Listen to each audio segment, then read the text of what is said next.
अधीश ने देखा कि इस समय मांत्रिक सकवारा बिल्कुल स्पष्ट रूप से बातचीत कर रहा था। इसका सीधा अर्थ यह था कि अधीश का अंध ज्वार मंत्र पूरी तरह से विफल हो चुका है।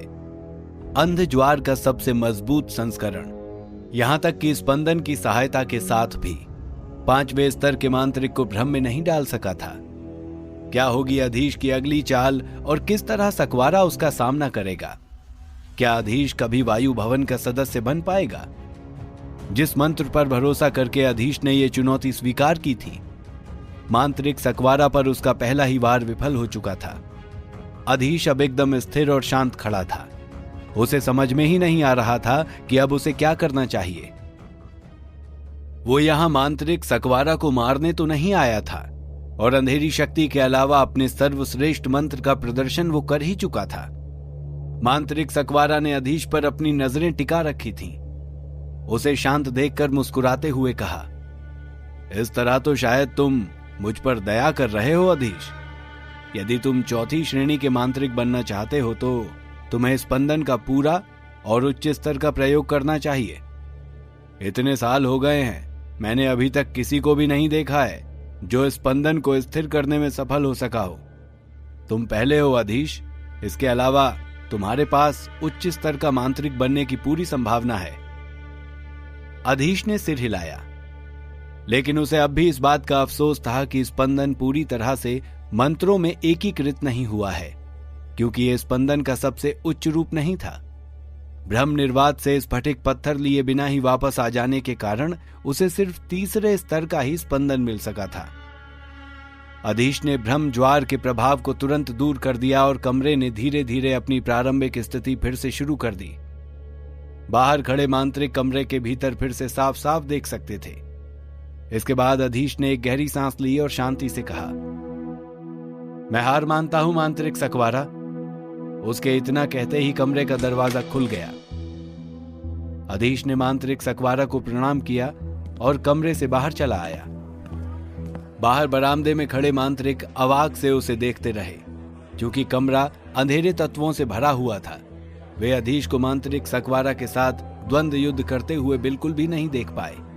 अंत में अधीश ने बाहर आकर जब अपनी पराजय की घोषणा की, यह उन सब के लिए हैरान करने वाला था। मांत्रिक अधीश। मांत्रिक सकवारा भी कमरे से बाहर आ गया था। उसने अपने चारों ओर खड़े मांत्रिकों को एक नजर देखा, फिर कहा, मैंने मांत्रिक अधीश की क्षमता की पुष्टि की है। हालांकि वो इस मुकाबले में असफल रहा है, लेकिन मेरा विश्वास है कि उसकी क्षमता 5वें स्तर के मांत्रिक के ही समान है। इसलिए मैं कहूंगा कि मांत्रिक अधीश को सुनहरी धारियों वाला नीला चोगा दिया जाना चाहिए। क्या मांत्रिक सकवारा, क्या मांत्रिक अधीश वास्तव में इसके योग्य हैं? जयेश ने पूछा। अन्य नीले चोगे वाले मांत्रिकों को इस बात पर विश्वास नहीं हो रहा था। हालांकि उन्होंने भी नीले रंग का चोगा ही पहन रखा था, लेकिन उनके वस्त्रों पर सुनहरी धारियां नहीं थी। वायु भवन में हर किसी को इस नीले सुनहरे चोगे का महत्व पता था। मांत्रिक सकवारा ने जयेश से कहा, ऐसा मेरा मानना है मांत्रिक जयेश, और मैं चयन समिति के सदस्यों के सामने अपनी बात रखूंगा। मांत्रिक सकवारा ने फिर अधीश की ओर देखकर कहा, मांत्रिक अधीश, मुझे विश्वास है कि तुम्हारे लिए स्वर्ण रेखा वाला नीला वस्त्र प्राप्त करना कोई समस्या नहीं होगी। इतना कहकर मांत्रिक सकवारा बरामदे से निकलकर बाहर चला गया। बाकी सभी अब भी वहीं खड़े थे और उनमें से अनेक अधीश को ईर्ष्या भरी दृष्टि से देख रहे थे। सुनहरी धारियों वाला नीला चोगा, शायद मांत्रिक सकवारा भी ऐसा ही चोगा पहनता है। अधीश सोच रहा था और मांत्रिक सकवारा के वस्त्रों को याद करने की कोशिश कर रहा था। उसने अभी मुकाबले के तनाव में इस बात पर ध्यान ही नहीं दिया था, लेकिन उसे याद आ गया कि सकवारा के पास नीला सुनहरा चोगा ही है। वायु भवन में सुनहरी धारियों वाले इस नीले चोगे का खास महत्व था। बधाई हो मांत्रिक अधीश। मांत्रिक सकवारा ने अपनी ओर से स्वर्णधारी वाले वस्त्र के लिए आवेदन किया है। मुझे विश्वास है कि आप शीघ्र ही अपना नीला सुनहरा चोगा प्राप्त कर लेंगे। मांत्रिक जयेश ने अधीश को बधाई देते हुए कहा। अधीश ने विनम्रता से कहा, आपका बहुत बहुत धन्यवाद मांत्रिक जयेश, लेकिन मुझे समझ में नहीं आ रहा है ऐसा कैसे हुआ? जयेश जवाब में मुस्कुरा भर दिया। जैसे ही जयेश वहां से गया, देवेन अधीश के पास आ गया और उसे बधाई देते हुए कहा, बधाई हो मांत्रिक अधीश, मैं तो आपको यहां सदस्य बनने के लिए लाया था, लेकिन आप तो उससे कहीं अधिक योग्य सिद्ध हुए जो मैंने सोचा था। अब तो मुझे आपसे ईर्ष्या हो रही है। यह कहकर देवेन हंसने लगा। अधीश भी उसी तरह मुस्कुराते हुए बोला, जल्दी ही आप भी इसे प्राप्त कर लेंगे मांत्रिक देवेन। मांत्रिक वर्धन और वर्धमान भी उसे बधाई देने आए। अधीश ने पूछा, महाशय, आप दोनों ने भी नीले चोगे पहने हैं और मांत्रिक सकवारा भी आपके ही स्तर के मांत्रिक हैं, फिर सुनहरी धारियों में ऐसी क्या खास बात है? मांत्रिक वर्धन ने बेबसी से अपना सिर हिलाया। मैं अपनी तुलना मांत्रिक सकवारा से कैसे कर सकता हूं? निसंदेह रूप से सिर्फ मांत्रिक सकवारा ही स्वर्ण पंक्ति वाला नीला वस्त्र प्राप्त कर सकता है।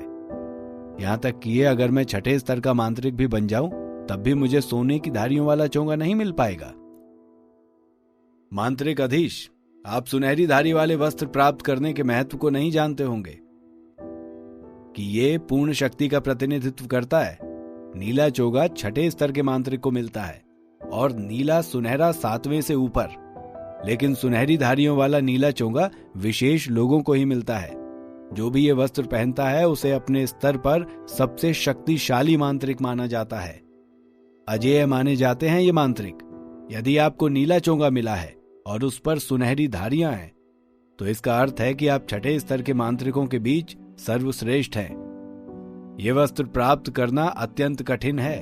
इसके साथ ही वायु भवन के कई लाभ मिलते हैं जिनकी आप कल्पना नहीं कर सकते। अधीश इस वस्त्र के महत्व को समझ गया था। अब बस वो मांत्रिक सकवारा के आवेदन के परिणाम की प्रतीक्षा कर रहा था। 3 दिन बाद मांत्रिक सकवारा व्यक्तिगत रूप से उससे मिलने अतिथि भवन पहुंचे। अधीश ने जैसे ही दरवाजा खोला, सामने मांत्रिक सकवारा खड़े हुए थे। अधीश ने उन्हें प्रणाम किया। प्रणाम मांत्रिक सकवारा, आप खुद क्यों चले आए? कोई जरूरी बात थी तो मुझे बुलवा लेते।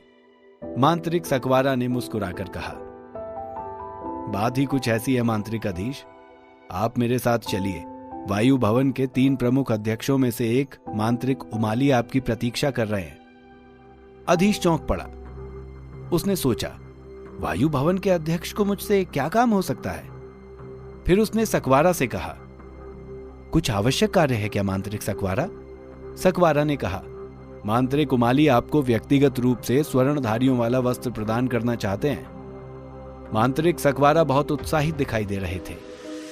यहां तक कि उनका बात करने का लहजा भी उत्साह से भरा हुआ था। हालांकि अधीश को थोड़ा झटका लगा। वायु भवन के 3 प्रमुख अध्यक्ष थे और वे सभी 9वें स्तर के मांत्रिक थे। 9वें स्तर का एक मांत्रिक व्यक्तिगत रूप से अधीश से मिलना चाहता था। इस बात को सोचकर ही अधीश कुछ व्यथित हो उठा। यहां तक कि मंदार में भी वो किसी 9वीं श्रेणी के मांत्रिक से नहीं मिला था। उच्च स्तर के अधिकांश मांत्रिक अपने आप को मुख्य समाज से अलग रखते थे। यहां तक कि 7वीं श्रेणी के मांत्रिक भी इस तरह किसी से नहीं मिलते थे। मांत्रिक सकवारा ने अधीश की झिझक को समझ लिया था। वे अधीश से बोले, मांत्रिक अधीश, किसी भी चीज के बारे में चिंता करने की कोई जरूरत नहीं है। मांत्रिक उमाली बहुत मिलनसार व्यक्ति हैं। वो आपसे केवल इसलिए मिलना चाहते हैं क्योंकि मैंने आपकी ओर से सोने की धारियों वाले विशेष वस्त्र के लिए आवेदन किया था। अधीश ने गहरी सांस ली और सिर हिलाया। ठीक है मांत्रिक सकवारा, कृपया आप आगे चलें, मैं आपके पीछे चलता हूं। इसके बाद अधीश मांत्रिक सकवारा के पीछे पीछे चल दिया और कुछ ही देर बाद वे दोनों रहस्यमय महल में पहुंच गए। इस महल में गहरा सन्नाटा छाया हुआ था। फिर भी यह महल उदासीन नहीं लग रहा था। बाग बगीचों और वृक्षों से घिरा ये महल देखते ही अधीश को ताजगी महसूस हुई। लेकिन यहां और कोई मांत्रिक पहरेदार या सुरक्षा व्यवस्था नहीं दिखाई दे रही थी। ना ही इस स्थान पर सुरक्षा के लिए कोई संकेत चिन्ह दिखाई दे रहा था। अधीश ने शायद कल्पना भी नहीं की थी कि वायु भवन के अध्यक्ष इस तरह की असुरक्षित जगह पर रहते होंगे। अधीश को हैरानी भरी नजरों से चारों ओर देखता हुआ पाया तो मांत्रिक सकवारा ने मुस्कुरा कर पूछा, मांत्रिक अधीश, क्या आप हैरान हैं? मांत्रिक उमाली वास्तव में यहां रहता है। केवल मांत्रिक उमाली ही नहीं बल्कि वायु भवन के अन्य 2 अध्यक्ष भी वहीं हैं। वे जहां रहते हैं वहां कोई सुरक्षा नहीं है। आपको क्या लगता है वायु भवन के सर्वश्रेष्ठ मांत्रिक को कोई और सुरक्षा उपलब्ध करा सकता है? वे अपने आप में ही इतने सक्षम हैं कि कोई उनका कुछ बिगाड़ नहीं सकता। अधीश ने ध्यान से उनकी बात सुनी और सहमति से सिर हिला दिया। वो समझ गया कि इतने महान मांत्रिक को किसी से कोई खतरा कैसे हो सकता है। महल के भीतर पहुंचकर सकवारा ने मांत्रिक उमाली के कक्ष के बाहर जाकर कहा, आदरणीय मांत्रिक, मैं मांत्रिक अधीश को ले आया हूं। भीतर से आवाज आई, मांत्रिक सकवारा, अंदर आ जाइए। अधीश को यह आवाज बहुत प्रभावी लगी। फिर भी मांत्रिक उमाली के स्वर में एक मैत्रीपूर्ण नम्रता थी। सकवारा अधीश की ओर देखकर मुस्कुराया। ठीक है, चलो अंदर चलते हैं। मांत्रिक सकवारा ने दरवाजे को धक्का देकर खोला और अधीश को भीतर महल में ले आया। महल की सजावट परिष्कृत और सुरुचिपूर्ण थी। दीवारों पर उत्कृष्ट चित्र लटके हुए थे। रेखा चित्रों के अलावा कुछ कीमती दिखने वाले मिट्टी के बर्तन सजे हुए थे और जमीन पर मोटे और कीमती कालीन बिछे हुए थे। अधीश वहां की सजावट देखकर बहुत प्रभावित हुआ।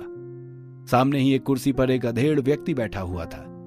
उसने कोई मांत्रिक या रक्षा चोगा नहीं पहन रखा था, बल्कि किसी रईस सामंत की तरह सुंदर और कीमती वस्त्र पहन रखे थे। मांत्रिक सकवारा ने उसे प्रणाम कर कहा, मांत्रिक उमाली, ये मांत्रिक अधीश हैं। सकवारा को प्रणाम करते देख अधीश ने भी मांत्रिक उमाली को प्रणाम किया। अधीश ने देखा कि मांत्रिक उमाली के वस्त्र भले ही सामंतों की तरह कीमती थे, लेकिन उनकी आंखों में बुद्धिमत्ता की गहराई थी।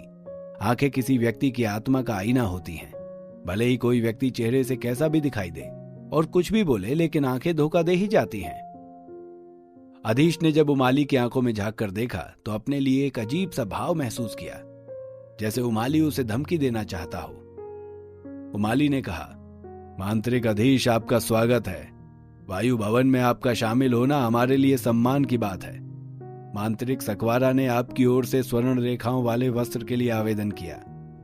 क्या आप जानते हैं कि यह वस्त्र क्या दर्शाता है? मांत्रिक उमाली ने शांत स्वर से पूछा। अधीश ने सिर हिलाया और कहा, मैं इस बारे में बहुत कम ही जानता हूं। वायु भवन में स्वर्ण रेखाओं वाला चोगा सर्वोच्च सम्मान है। मांत्रिक उमाली ने जवाब सुनने के बाद अपना सिर थोड़ा हिलाया। हाँ अधीश जी, जिस किसी के पास ये होता है उसे अपने समकक्ष साथियों के बीच अजेय माना जाता है। लेकिन वायु भवन में यह पहली बार हुआ है कि प्रथम श्रेणी के मांत्रिक को यह सम्मान प्रदान किया गया। अधीश उमाली की बात को ध्यान से सुन रहा था, लेकिन उसके मन में उमाली को लेकर विचित्र भाव उठ रहे थे। क्या कहना चाहती थी अधीश की अंतरात्मा उससे? क्या वो किसी आने वाले खतरे का संकेत था? जानने के लिए सुनते रहिए द मजिशियंस सीक्रेट, सिर्फ और सिर्फ पॉकेट एफएम पर।